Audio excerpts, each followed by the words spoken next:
Neste episódio, Diego Sommer, Helena Ferraz e Carlos Linsmaier estreiam o quadro Não Chute o Robô. Com a análise de robôs e suas classificações de periculosidade, tem ainda o já queridinho dos ouvintes. Isso é muito Black Mirror, com 3 casos preocupantes e uma discussão acalorada sobre o impacto da recente declaração de Mark Zuckerberg sobre o fim da verificação de fatos nas redes sociais da Meta. Afinal, isso vai ser bom ou ruim para a sociedade? O programa explora como a tecnologia pode influenciar a sociedade e a ética envolvida na sua utilização. Faça bom proveito!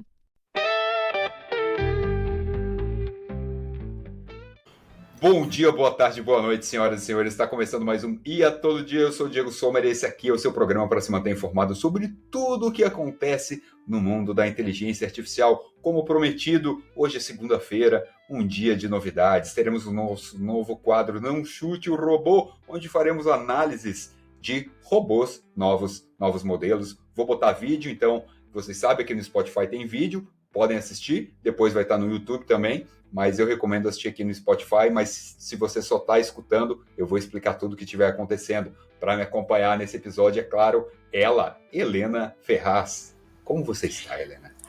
Estou ótima. Bom dia, boa tarde, boa noite aos nossos ouvintes e especialmente aos meus parceiros semanais. Beijo, e aí, Carlitos? Pessoal. Tudo bem? Bom dia, boa tarde, boa noite, tudo ótimo, boa semana a todos e bora lá. Bora lá, vamos começar então com o nosso quadro Não Chute o Robô, roda a vinheta. A máquina venceu, a guerra acabou e eu te avisei, não chute o robô. Então esse aqui é o nosso mais novo quadro, onde a gente vai pegar, como eu já falei, analisar alguns robôs. Eu vou passar um vídeo aqui dos lançamentos. A gente criou, obviamente, um ranking para enquadrar esses robôs nos critérios de nível de periculosidade. O que eu quero dizer com isso? Se esse robô, de repente, perder o controle e virar um assassino, quão fodido a gente tá, né? Então, assim, a gente vai classificar ele em até 10 níveis. O nível 1 seria aquele robô mais tranquilo, sem tanta capacidade, muito carismático, muito ingênuo, muito bacana, que enxerga o mundo com encantamento. Seria o nosso Johnny Five, aquele do filme Um Robô em Curto-Circuito, que quando a gente era jovem passava muito na sessão da tarde. O nível 2 é um nível Wall-E, que também é praticamente inofensivo, movido pela curiosidade. O nível 3 é o R2-D2 do Star Wars, é leal, corajoso, topa qualquer missão, mas ainda é cheio de pequenas, vamos dizer assim, ele não pode fazer muita coisa, né? Temos o nível 4, que é o Baymax, do Operação Big Hero e Big Hero 6, onde é aquele nível de robô que ele tem uma personalidade bondosa e protetora, é um ajudante exemplar e não representa um grande perigo se for deixado à própria programação. O nível 5 é o Data do Star Trek, aí os trackers que estão nos ouvindo. Ele, embora seja um robô poderoso, ele não é violento por natureza, é sobretudo um explorador racional. Nível 6 é o nível Robocop. Sim, a sua ética é rígida pelas diretrizes primevas de policial, porém, se corrompido ou reprogramado, pode se tornar um grande perigo.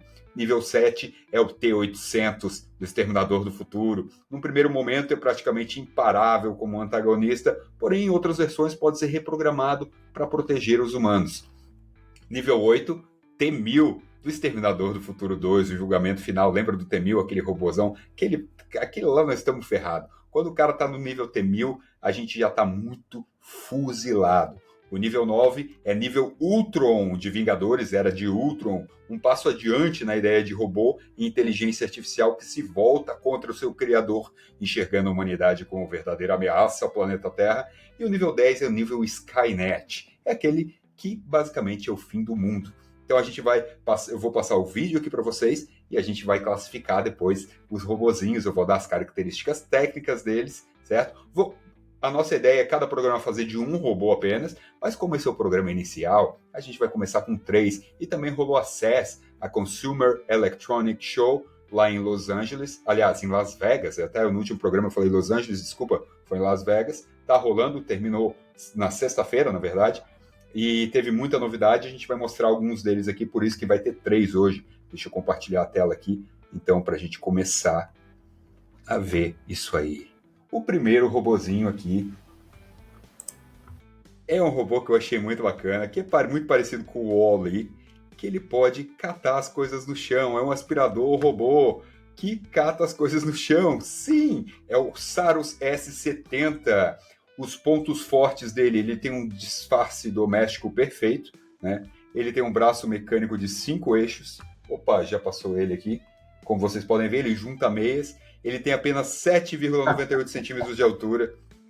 E ele foi classificado pela nossa IA como nível 2, o Wall-E. Então, basicamente um robô que a gente não precisa se preocupar. Ele pode até ser visto como fofinho e muito útil em casa, mas dificilmente vai assustar alguém, além de um bicho de estimação desavisado. Agora, vamos começar por que interessa. Vamos para o nível dos robôs, que é o nosso segundo robô, nosso segundo candidato, que é o Uni-3. Cara, olhem esse robô. Ele parece uma cabra das steppes. Ele anda na água, cara. Ele corre, ele anda na floresta, ele sobe morro, ele fica em pé. Olha aí, cara. Você é louco, cara. A gente não tem chance contra esse robô, cara. A gente basicamente não tem... Olha só. Ele faz um backflip ali, ó. Girado, porra. Se eu tivesse um robô desse, eu chamaria de Jimmy, em homenagem ao meu cachorro, que é muito serelepe. Cara, ele tem alto desempenho em terrenos variados, velocidade de 6 metros por segundo, que é aproximadamente 22 quilômetros por hora, tá? Então vamos dizer assim, ó, e autonomia de 4 a 6 horas. Então por 4 horas ele consegue correr atrás de ti a 22 quilômetros por hora. Eu não sei vocês, mas a minha velocidade assim, máxima e que eu aguento por alguns segundos é tipo uns 16, 17 km por hora. E eu vou aguentar 1 minuto no máximo. Cara, parece aqueles bichos do Resident Evil, cara. Parece um pouco os bichos do Resident Evil, é verdade. Eu acho que com um desse aqui, cara, correndo... Pensa, tu tá num terreno ali, ó, todo pedregoso, correndo morro acima, e o bicho tá simplesmente vindo a toda, cara, 22 km por hora, tu não tem chance. Sem chance. Ele foi classificado pelo nosso critério aqui em nível 6, Robocop.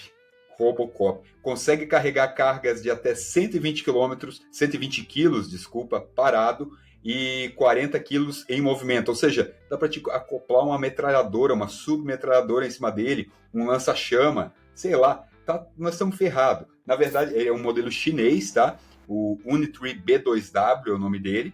Ele é resistente à água, pode subir cachoeira. Cara, é insano esse robô. É insano, mas eu achei muito legal. Não chute esse robô aqui porque você tá ferrado. Esse robô carregaria o peso da minha consciência. Exatamente. O nosso próximo candidato e último de hoje. Olha que tu vai gostar desse nome, Carlos. Sabe como é que esse próximo robô se chama? Como ele se chama? PM01. PM01. Sensacional. Da Engine AI, ou Engine, como eu costumava dizer, mas me corrigiram. Né? Da Engine AI, o PM01. Olha só que modelo bacana. Ele caminha muito, ele faz flexão, cara. Ele é meio tipo Robocop, assim, também. Só que ele é inspirado no Homem de Ferro, então ele tem um círculo aqui no meio, um círculo ali no meio do peito. Meio robô, assim. Ele tem 1,38 de altura, então ele é baixinho, né? 24 graus de liberdade. Quase do meu tamanho. Quase do tamanho dele. Ele é leve, que ele tem 40 quilos, tá? Só que o que pega nele, cara? Ele foi classificado pela nossa IA como um nível 5 Data, porque ele tem ele é de open source, ou seja, código aberto, né? Então, qualquer um pode ali reprogramar ele, basicamente, e transformar ele num robô assassino. Mas a bateria dele dura só 2 horas e ele chega apenas... Ó, batendo no robô ali no vídeo. Ah, não bate no robô, cara. Olha aqui. Não chute o robô. O cara tá dando um socão no robô ali, ó. Ah, que merda. Não deveria fazer isso. Tá ferrado. Ele vai se arrepender. Ele vai se arrepender, cara. Esse robô ele tem uma bateria com duração de 2 horas e também ele só corre a meros 6 quilômetros por hora. Ou seja, dá pra gente correr. 5, então, porque apesar de ele representar certo perigo, tu consegue correr. Consegue correr, cara. Tu só precisa correr 2 horas por 8 quilômetros por hora. Ele é tipo Jason, sabe? Vem andando devagarinho atrás de ti. Tu vai viver dependendo do teu pace, então. Exatamente, cara. 8 quilômetros por hora dá pra qualquer um fazer por 2 horas, cara. Qualquer um não. Mas assim, é possível. É possível, né? E esses foram os nossos candidatos de hoje. Então tivemos um nível 2, um nível 5 e um nível 6. Né? O nível 6 foi o nosso robô o segundo, foi o B2W. E esse aqui que parece o Robocop, ironicamente, foi o nível 5. Mas foi isso. Eu quero saber, galera, o que vocês acharam disso aí, desse nosso quadro de fazer essas análises, tá? Para os nossos ouvintes. Se vocês não gostaram, a gente para, não tem problema, vamos continuar com o Black Mirror. Mas eu achei que ia ser uma inovação, que talvez fosse legal, mas é vocês que mandam nesse programa e nos digam aí depois. Deixa eu parar de compartilhar a tela aqui agora. Eu gostei muito, especialmente do primeiro, porque eu achei mais útil para tirar as coisas da minha casa, que meu cachorro espalha. E eu trocaria meus 2 cachorros pelo segundo robô. Ah, tu trocaria? Que cruel, Helena. Pelo menos eles não cagam, não tem que ficar colhendo cocô deles, coletando cocô com um saquinho. Não, mas se ele se revolta contra tu não tem chance, cara. 22 km por hora com bateria de 4 horas. Não dá, ele sobe até em árvore, aquele ali, cara. Tá Porra, bom, tá bom. Eu vou ficar com os meus cachorros. Perdoe-me, que tem lindos. Não, mas fica à vontade. Tô dando só a minha opinião. Todo mundo é livre aqui para escolher o robô que quer, né? E se você tem algum robô aí para sugerir para a gente fazer uma análise, pesquisar, manda aí que a gente fará. E vamos agora para o nosso quadro preferido de todos, o que todo mundo ama. Isso é muito Black Mirror. Roda a vinheta.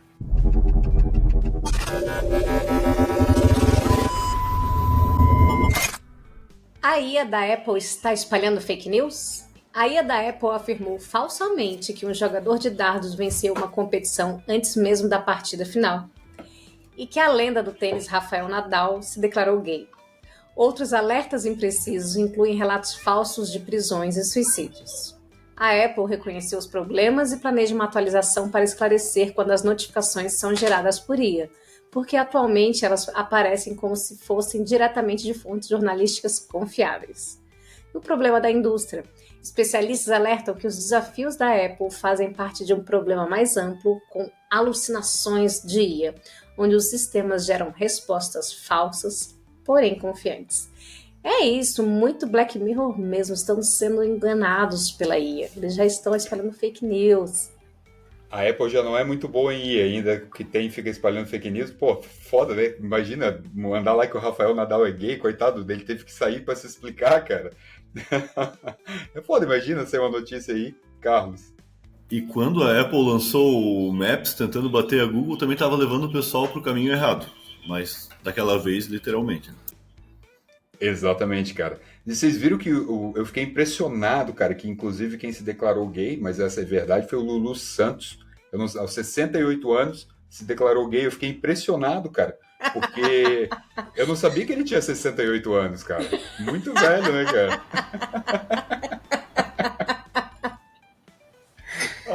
Piada de tiozão. Vai lá, Carlos, é contigo outro quadro Black Mirror, meu amigo.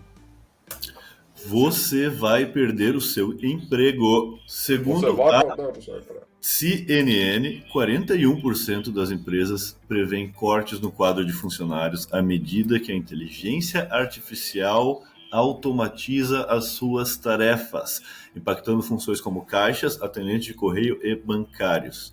77% das empresas planejam capacitar trabalhadores até 2005 e... Peraí. Quase... Eu posso fazer uma correção? Tu falou até 2005, entre 2025 e 2030. Entre a gente passou já 2005. Entre 2025 e 2030 para melhorar a colaboração com tecnologia de inteligência artificial. E quase 70% das empresas pretendem contratar funcionários qualificados no design de ferramentas de inteligência artificial e 62% buscam talentos capazes de trabalhar em conjunto com os sistemas de inteligência artificial. E você, meu caro ouvinte, se você já está estudando, você já fez algum cursinho, está se aprimorando aí, porque pode ver, cara, esse é o futuro. Isso só tende a aumentar, só tende a aumentar. Falando em Helena. curso, a gente tem um curso gratuito no YouTube que o Diego Sommer lançou para lhe dar ali as partes iniciais da IA. Então, corre lá. É isso aí, a IA para iniciantes, ChatGPT, IA para iniciantes, domina a inteligência artificial, está disponível lá. E claro, se você puder, contribua com o nosso canal, sempre bom. Clica no link aqui na descrição, contribua R$10 por mês se você quiser. Óbvio que a gente aceita mais, mas o mínimo é 10. Infelizmente a plataforma não deixa ser menos, mas ajude este canal. Queremos melhorar cada vez mais este programa e a sua ajuda é fundamental. E obrigado para todo mundo que já está ajudando, vocês são sensacionais. E para quem só ouve e nos curte das 5 estrelinhas, eu já amo vocês. Continuem assim, por favor. Já pensou em ter seu próprio agente de inteligência artificial para atender aos seus clientes? Agora você pode! E o melhor, sem esforço! A equipe do IA todo dia cria e gerencia seu agente para você. Pense em um colaborador que trabalha 24 horas todos os dias, sempre atende bem e com eficiência, e custa uma fração do valor que você pagaria para um profissional. Nossos agentes podem tirar dúvidas e dar orientações, atender clientes online e via WhatsApp, e até mesmo coletar dados. Se quiser mais informações, mande um e-mail para contato@iatododia.com e ficaremos felizes em lhe dar mais informações ou mesmo criar um junto com você. Isto não parece um suicídio, diz Elon Musk, vou falar direito agora, sobre o caso delator da OpenAI. A mãe de Sukir Balaji alegou um jogo sujo descrevendo a morte de seu filho como um assassinato a sangue frio e pedindo investigações do FBI. Na atualização da plataforma do canal do Sukir Balaji, eles disseram o seguinte: contratamos um investigador particular e fizemos uma segunda autópsia para esclarecer a causa da morte. A autópsia particular não confirma a causa da morte relatada pela polícia. O apartamento de Sukir foi revirado, há sinais de luta no banheiro e parece que alguém o atingiu no banheiro com base nas manchas de sangue. É um assassinato a sangue frio, declarado pelas autoridades como suicídio. O lobby em São Francisco não nos impedirá de buscar justiça. Exigimos uma investigação do FBI. Foram as palavras da mãe de Sukir, ao que o Elon Musk respondeu: isto não parece um suicídio.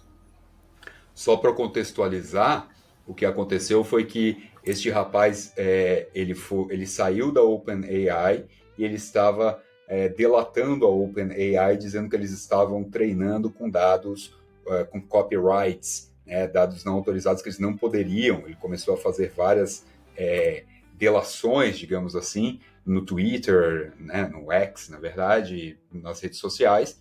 E aí ele apareceu suicidado há um tempo atrás. E claro, já criou-se várias teorias, a gente já tinha falado sobre esse caso aqui. E aí agora o Elon Musk está com um pouco mais de lenha na fogueira, dizendo que isso não parece ser um suicídio, mas ele tem interesses por trás, obviamente, e está tudo bem. Mas ele apareceu suicidado semanas depois de começar a delatar. Foi realmente estranho. Ou ele delatou porque ele já estava com sinais depressivos e resolveu, antes de abandonar esta vida, como Getúlio Vargas disse, sair da vida para entrar para a história. Ele resolveu entrar para a história, arrumou uma confusão e saiu da vida. Quem sabe? Sabe que na sexta-feira, desculpa, saiu... Eu já te deixo falar, Carlos. Não, vai lá, porque eu vou falar de outra coisa, é melhor tu falar primeiro. Eu só queria lembrar que quando o dinheiro entra pela porta, a ética sai pela janela. Sempre com comentários muito perspicazes. Muito obrigado, Helena. O que eu ia falar é o seguinte, que na sexta-feira saiu uma notícia, a irmã do Sam Altman, da OpenAI, essa mesma que está sendo sugerida, que cometeu o assassinato do Sundar Pichai, a irmã do Sam Altman saiu a público dizendo que ele a abusou sexualmente dela quando ela era criança. E aí a família do Sam Altman, junto com ele, os pais dele, outro irmão, outra irmã e ele, eles publicaram um anúncio dizendo que ela tem problemas mentais, é um negócio sério.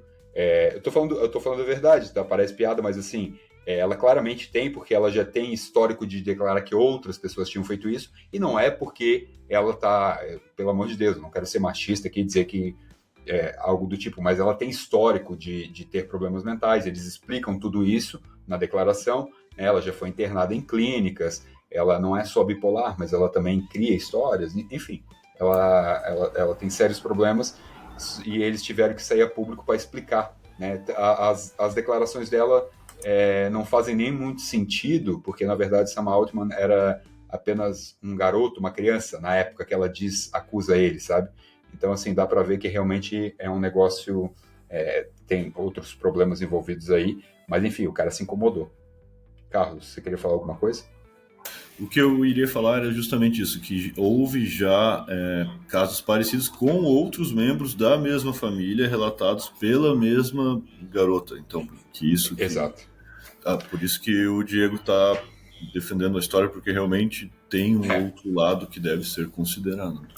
Eu tenho esse tipo de problema na minha família também, por isso que eu digo, é um problema sensível, cara. Acaba afetando todo mundo, é difícil de lidar. E eu me compadeço do Sam Altman de passar por esse tipo de situação, porque é difícil mesmo ser acusado de algo que não fez por uma pessoa que tem problemas mentais e que você ama, né? Uma pessoa que você ama e que tem problemas mentais e que acaba te prejudicando de alguma forma, mas, enfim. Vamos lá. Tem mais um Black Mirror aqui da OpenAI novamente. A OpenAI cortou o acesso à API de um engenheiro que viralizou ao postar vídeos de uma metralhadora sentinela controlada por comandos de voz via ChatGPT. Talvez vocês tenham visto esse vídeo. O cara simplesmente construiu uma metralhadora giratória comandada pelo ChatGPT, cara. Muito legal. O cara conhecido como STS-3D começou um projeto inocente de cadeira giratória motorizada em agosto, mas em novembro o trono giratório virou um suporte de arma que disparava projéteis falsos, felizmente. No vídeo mais famoso, a arma obedece comandos de voz e responde alegremente após atirar. Se precisar de algo mais, me avise. Estou aqui para ajudá-lo. Parece uma Alexa nervosa com uma munição de um exterminador do futuro, mas não deixa de ser perturbador. O resultado foi que a OpenAI encerrou a festa antes que o robô começasse a pedir medalha de honra ao mérito. Embora o vídeo seja um ótimo exemplo do que não fazer com IA, ele reacendeu o debate sobre armas autônomas. Os comandos de voz no vídeo são lentos e muito teatrais, bem mais teatrais do que eficientes, diga-se de passagem. Tipo, você salvou o mundo, parabéns. Dá pra ver que é o ChatGPT, é a mesma voz do ChatGPT, mas é interessante, né, ver que alguém pode construir isso em casa. Caraca, sem ter tanto conhecimento assim, isso foi bem bacana. E nem chegamos nas AGIs ainda, né? Exatamente. Carlitos. Vocês lembram daquele filme O Chacal? Que ele também tinha uma metralhadora automática. Imagina se ele conhecesse inteligência artificial. Ah, cara, inclusive tem uma série agora do Dia do Chacal, que é baseado no mesmo livro, que eu estou assistindo na Disney Plus, que é sensacional. Que tem um filme, né? O Chacal é com o Bruce Willis, ele que faz o assassino, bom demais. Eu lembro desse filme, muito bom. A Netflix observa você. Coletas de dados em Bandersnatch. Um pesquisador da University College of London utilizou a Lei Europeia de Proteção de Dados para solicitar informações sobre quais dados a Netflix coleta dos usuários que assistem ao filme interativo Bandersnatch. A Netflix confirmou que rastreia todas as decisões dos espectadores e armazena estes dados para determinar como melhorar este modelo de contar histórias. Embora a coleta de dados em si possa parecer inofensiva, o vídeo levanta questões importantes sobre privacidade dos usuários e sobre a transparência das plataformas de streaming, evocando o clima de vigilância constante presente em episódios como Nosedive, onde a vida social é ditada por avaliações, e Archangel, que mostra o controle parental levado ao extremo. Afinal, que outros dados a Netflix coleta sobre nossos hábitos de visualização e como estes dados são utilizados, além de por quanto tempo eles são armazenados? Lembrando aos nossos ouvintes que Todos nós vemos cartazes diferentes dos mesmos filmes baseado nas nossas outras escolhas. Por exemplo, se eu gosto de esportes e o Diego gosta de armas, o cartaz dele vai ter o cara segurando uma arma e o meu cartaz vai ter o cara de windsurf, né? Olha só. Tudo isso com inteligência artificial, diga-se de passagem, né? Tudo Sim, isso e a utilizando Netflix foi inteligência. pioneira na utilização de inteligência artificial para filtragem de conteúdo, para entregar poucos filmes que interessem ao espectador. Exato, cara. E é isso aí, é isso que a gente tinha para o quadro Isso é Muito Black Mirror. Vamos passar para a nossa pauta então, porque já estamos com 25 minutos. Mas Helena, você quer falar? Desculpa se eu te interrompi. Não? Então, vamos para a pauta principal, que deveria ter sido na sexta-feira, mas não foi. Na última terça-feira da semana passada, Mark Zuckerberg sacudiu o mundo tecnológico mais uma vez ao anunciar que o Facebook deixará a moderação nas mãos dos usuários. É claro que muitos protestaram. Críticos de esquerda o acusam de capitular às pressões do presidente eleito Donald Trump, enquanto o próprio Trump elogia a decisão e diz que ela provavelmente se deve às suas ameaças. Entretanto, da mesma forma que aconteceu em 2016, a maioria das vozes contrárias parece ignorar o ponto central. Qualquer tentativa de controlar por completo o discurso na internet, em minha opinião, é ilusória. Em uma sociedade livre, não se elimina a discórdia. A gente aprende a conviver com ela, criando anticorpos contra o ódio e a desinformação. E esses anticorpos são o conhecimento e a educação. Sociedades livres precisam aprender a lidar com o fluxo constante de ódio no discurso online, da mesma maneira que enfrentaram a pandemia de Covid, com imunização e não com eliminação. Senhoras e senhores, apoiar essa decisão de Mark Zuckerberg não significa deixar o caos reinar. E eu reforço, essa é só a minha opinião. Vou abrir para o Carlos e para a Helena também. Significa reconhecer que a verdadeira liberdade de expressão não precisa de vigias onipresentes, mas de cidadãos capazes de discernir o que é legítimo do que é pernicioso. Significa escolher a coragem de lidar com ideias, por mais revoltantes que sejam, em vez de ocultá-las sob o tapete da censura. A era da moderação corporativa foi um experimento ambicioso e um fracasso. Agora, cabe a cada um de nós assumir o papel de guardião da verdade. É hora de sermos maduros o suficiente para conviver com as divergências e fortes o bastante para denunciarmos as mentiras. Porque, ao fim e ao cabo, uma sociedade verdadeiramente livre se constrói na coragem de pensar, falar e, acima de tudo, de ouvir. E isso, meus caros ouvintes, é a maior ousadia que poderíamos cometer. E o que isso tem a ver com inteligência artificial? Seria possível fazer algo parecido em relação à IA? Seguindo o modelo do X de Elon Musk, inspirado no que Zuckerberg chamou de ponto de virada cultural com a reeleição de Donald Trump, o CEO das maiores redes sociais do mundo deixou claro que ele acredita estar alinhado com uma nova tendência de laissez-faire. Vamos pegar menos coisas ruins, ele afirmou, mas também reduziremos o número de posts e contas de pessoas inocentes que derrubamos acidentalmente. Para as empresas de IA, identificar coisas ruins, abre aspas, aliás, entre aspas, não se trata de monitorar diretamente as postagens dos usuários, mas de antecipar perguntas ou comandos problemáticos, como, por exemplo, me ensine a fazer uma bomba ou me ensine a fazer uma metralhadora giratória, e encontrar maneiras de evitar respostas preocupantes de IA, como insultos étnicos ou difamações sobre figuras públicas. O que os criadores de IA nunca terão, como alertou Ina Fried da Axios no ano passado, é a opção de criar uma IA completamente isenta de valores ou vieses. As conversas de qualquer chatbot sempre vão refletir valores que algum usuário em algum lugar do mundo pode considerar ofensivo, e todas as empresas vão enfrentar desafios ao decidir como as suas IAs devem responder a questões delicadas sobre raça, gênero, religião, política e mais milhares de outros temas sensíveis aí. Os primeiros anos de cada transformação no Vale do Silício, seja na era dos computadores pessoais, na ascensão da internet ou no boom dos smartphones sempre foram marcados por um breve surto de criatividade antes que o terreno de fato se estabilizasse. E aí está exatamente nesse momento agora. Nos próximos 3 a 4 anos, a gente vai ver quem são os vencedores e perdedores no setor, mas também vão ser estabelecidos os costumes sociais e as expectativas no ambiente de trabalho em torno da IA. Como, onde e quando nós vamos a utilizar. O que é aceitável ou inaceitável pedir para que a IA faça e que tipo de resposta problemática exige correção por parte dos proprietários e desenvolvedores da tecnologia. Nesse ponto de inflexão, o amplo recuo das redes sociais em relação à moderação de conteúdo aponta para onde está a mentalidade coletiva da indústria da tecnologia. Aqueles que esperam construir IA com fortes salvaguardas éticas, proteção contra vieses ou limites de segurança devem se preparar, sim, para uma batalha bem difícil. As chances são grandes de que se algo puder ser feito com IA, vai ser feito. E Carlos, por favor, fique à vontade para argumentar sobre o depoimento de Zuckerberg.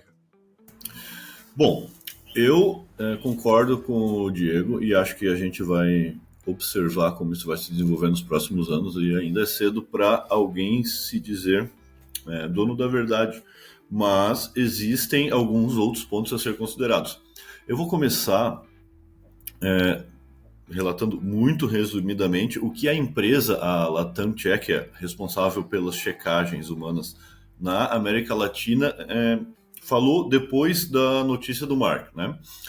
Nos preocupa que, ao justificar sua decisão, o fundador da Meta associa o jornalismo de verificação à censura porque os checadores não decidem se o conteúdo sai da plataforma. Os checadores apontam se as postagens são verdadeiras, falsas ou enganosas, e essa verificação é repetida e existe um método, e o método de verificação é aberto e público. Eles dizem, a empresa verificadora, na verdade não é uma empresa, é uma associação de diversas entidades relacionadas ao jornalismo e à academia, tá? O que eles dizem aqui, reduzir a visibilidade do conteúdo, adicionar um contexto, né? Por exemplo, aquela pequena explicação que a gente vê às vezes debaixo de um vídeo do YouTube, ou alertar a pessoa que compartilhou que existem informações mais recentes, é o que eles faziam, mas eles não excluíam conteúdo que eles entendiam ser falsos, tá? E, por último, eles reclamaram muito, e eu acho que isso foi o que mais me chamou a atenção. Porque eles disseram, o Mark Zuckerberg falou aquilo, mas não deu nenhum dado. Mas o dado que o Mark Zuckerberg passou para a União Europeia era de que, se a gente comparasse a retirada automática de postagens, ou seja, quando o algoritmo retira uma postagem, por exemplo, uma postagem de SEO que o Instagram retira automaticamente, e considerando também os checadores humanos, os erros, quer dizer, de todos os erros cometidos por ambos os checadores, humanos e sintéticos, 3% foram cometidos pelos humanos, tá? Então, este foi o argumento da companhia. E eu vejo isso em alguns podcasts porque eu estou achando esse tema bem interessante. Eu até converso às vezes com o Diego. E eu queria só dar uma explicação muito rápida que eu acho interessante para compreender o contexto legal do Brasil e para a gente compreender algumas coisas que estão sendo ditas na imprensa. A gente está diante de um confronto entre a liberdade de expressão e alguns outros valores. E muito rapidamente, juridicamente, a liberdade de expressão está no artigo 5º, mas, por exemplo, o direito à honra de uma pessoa que é ferida ou o direito à segurança também estão no artigo 5º, tá? Por isso que juridicamente no Brasil a gente pode limitar a liberdade de expressão quando outros direitos fundamentais, deste artigo, entram em confronto, tá? Um exemplo fácil para a gente entender é, por exemplo, alguém que entra num teatro lotado e fala, tem fogo no teatro. Na internet, as pessoas saem correndo e são pisoteadas. Este seria um exemplo de quando a liberdade de expressão poderia ser limitada legalmente, certo? E, por último, eu queria falar sobre algumas preocupações que surgem da verificação humana feita pela comunidade, tá? Existem alguns riscos principais que eu tenho visto em alguns artigos, em alguns vídeos. Eles são o viés de maioria e supressão de minorias, né? Porque uma grande maioria, por exemplo, de determinada religião poderia cancelar ou fazer várias queixas numa religião de outra minoria. Isso é uma coisa que claramente podia acontecer no Brasil, tá? Outra falha que pode acontecer se a gente deixar unicamente a comunidade, que a comunidade pode se organizar, ou determinados grupos podem se organizar para fazer uma batalha de checagem contra outros grupos, tá? A gente vê isso nos comentários do YouTube já acontecendo. Isso só seria transferido para outra rede social, tá? Existe um fenômeno chamado câmaras de eco, onde determinadas postagens que são elevadas ou diminuídas, elas ficam passando entre determinado número de usuários e a gente acaba formando as bolhas, tá? Mas, Carlos, se tu me permite, cara, tudo isso estava acontecendo tendo controle, cara. Tudo isso já existia. Não é como se não tivesse existindo até hoje. Tudo isso tinha bolha, tudo isso já acontecia, cara. Então, assim, o meu ponto é que tudo isso que foi feito, apesar da boa intenção, e eu vou dar só uma contextualização de como isso começou. Foi em 2016, na eleição de Donald Trump, a imprensa americana falou, na verdade, havia provas, falou com precisão, de que havia interferência russa na eleição com desinformação. E houve, de fato. Tá? E começaram a pressionar o Facebook, o Mark, principalmente Facebook e Instagram e redes sociais, para que tomassem medidas para que isso não acontecesse. E houve muita pressão dos governos sobre as redes sociais para que fizessem isso. E ele era contra, tá? O Mark Zuckerberg sempre foi contra. Ele declarou lá em 2016 que ele não queria fazer isso, que ele não acreditava que isso fosse trazer algum resultado. Mas, devido a toda a pressão que houve, e legislativa, e depois política, principalmente depois que o Trump saiu, né, isso poderia ser com qualquer presidente, porque o que aconteceu acho que foi muito mais por causa da influência russa. Ele cedeu e foi criado isso e foi cada vez piorando mais. E ontem ele deu uma entrevista lá no Joe Rogan, já está disponível aí para quem quiser ver, o maior podcast do mundo, onde ele fala que o governo literalmente pedia para ele remover postagens, cara, de coisas assim. E eu não vou nem entrar aqui, eu não vou nem citar, não vamos citar pandemia, porque eu não quero politizar mais do que já está politizado, porque eu não quero aqui defender um lado, porque infelizmente a gente está numa sociedade que a partir do momento que eu falo de uma coisa, as pessoas vão me colocar numa caixinha ou da direita ou da esquerda, e dependendo disso elas vão assinar embaixo e ecoar tudo que eu falar e dizer, esse cara tá falando isso correto, ou elas vão dizer tudo que eu falo é uma merda. Então, assim, eu tô tentando não politizar muito porque não é assim que funciona, né? A gente tá querendo apontar os fatos aqui, eu não quero que me coloquem em nenhuma caixinha. Mas o que eu quero dizer é que foi feito tudo que foi feito com boas intenções, eu não duvido. Mas os resultados foi uma sociedade ainda mais polarizada, na minha opinião. Por quê? Porque começou-se a usar isto politicamente, sim. E as pessoas, cada vez que alguém não politicamente porque usavam para censurar alguém especificamente, apesar de eu achar que às vezes sim faziam isso, mas porque mesmo quando não faziam, a pessoa se sentia censurada e acusava de ser uma censura, acusava de ser uma censura, não de um discurso de ódio. Dizia, não, só estão fazendo isso porque eu sou de direita. E às vezes não era, às vezes o cara realmente estava estava propagando discurso de ódio. Mas, então, acentuava a polaridade. Entendeu o que eu quero dizer? Então, assim, eu não sou contra, cara, que existam meios de verificar fake news. Não é isso. Mas eu acho que deixar fluir naturalmente e deixar as pessoas pesquisarem, irem atrás, funciona melhor do que fazer o que estava sendo feito, porque mesmo quando não era censura, as pessoas interpretaram como censura e aumentava ainda mais a polarização. Você me desculpa ter te interrompido, cara, e falado tanto, fica à vontade para falar. Eu nem quero me sabia. manifestar. Eu nem sabia que o Diego tinha me interrompido, porque é bem na hora que eu acabei. Helena, manda.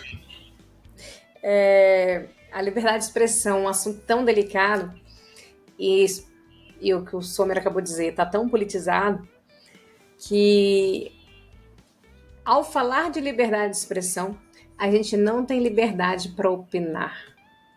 E eu digo isso porque tenho vontade de manifestar minha opinião, tenho vontade de falar sobre fatos, mas às vezes prefiro me silenciar, porque a gente tem, por incrível que pareça, ainda que o nosso podcast seja ainda um bebê, nós temos mais pessoas criticando, mais haters do que pessoas que nos apoiam.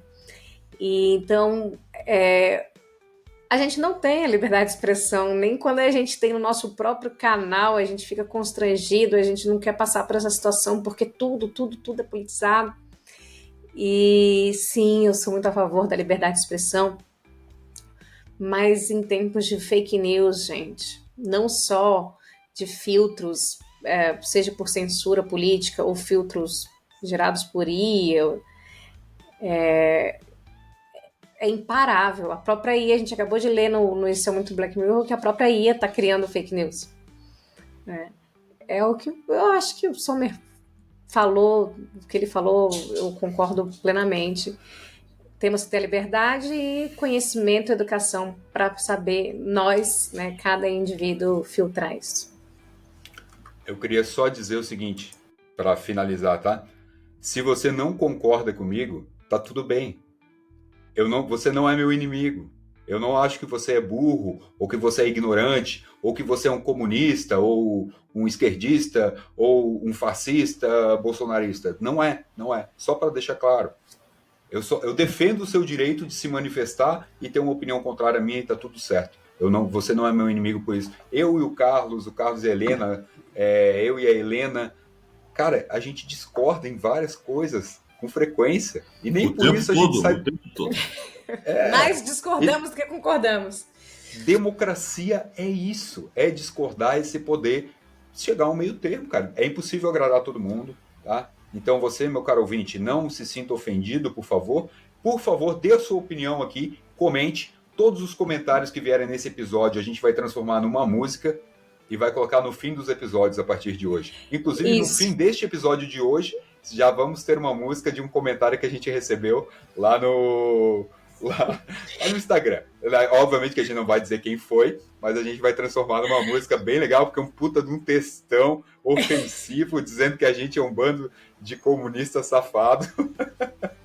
Então a gente vai transformar isso em música e colocar no fim deste episódio. Curtam a música aí, pessoal. Em homenagem aos nossos ouvintes mais assíduos, Leandro, Murilo e eu não vou lembrar mais. Gordinha VIP. Eu acho que a gente deveria pegar todos os comentários. O de hoje já tá montado, tá especial, mas a gente faz uma retrospectiva, faz música para todo mundo. Vamos. Especialmente para aqueles que nos amam, mas os que nos odeiam também vão ganhar música. É o que eu tô pensando, Diego, Helena. É aquela música? Exato, é aquela música. É aquela música. Vamos ter aí em homenagem, porque um textão daquele merece uma música, né? Alguém que se esforçou tanto para nos ofender merece uma música. A gente vai transformar. Eu quero dizer aos haters que eu não consigo não gostar de vocês.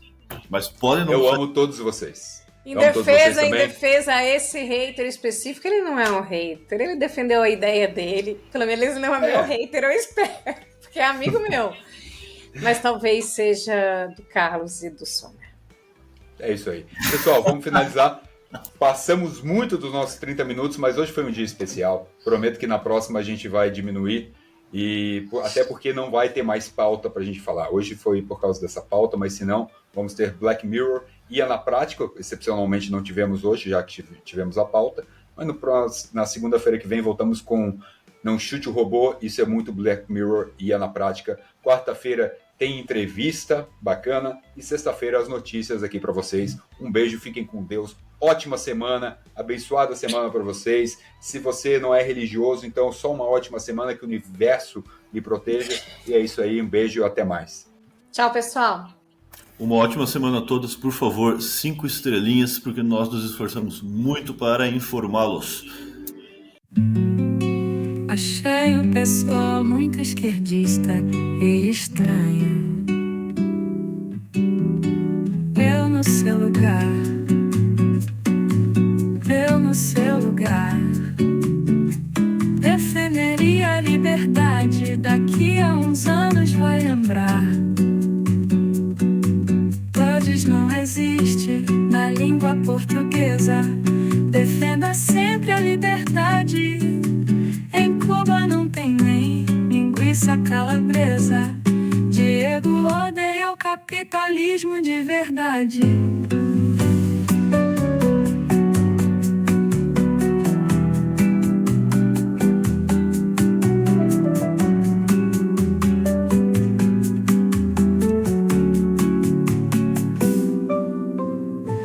Todes não existe na língua portuguesa. Defenda sempre a liberdade.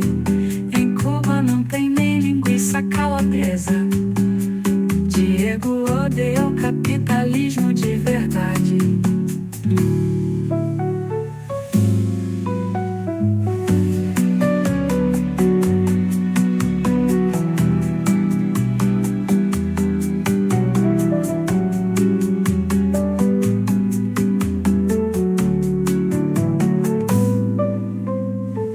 Todes não existe na língua portuguesa. Defenda sempre a liberdade.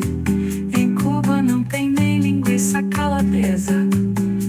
Diego odeia o capitalismo de verdade.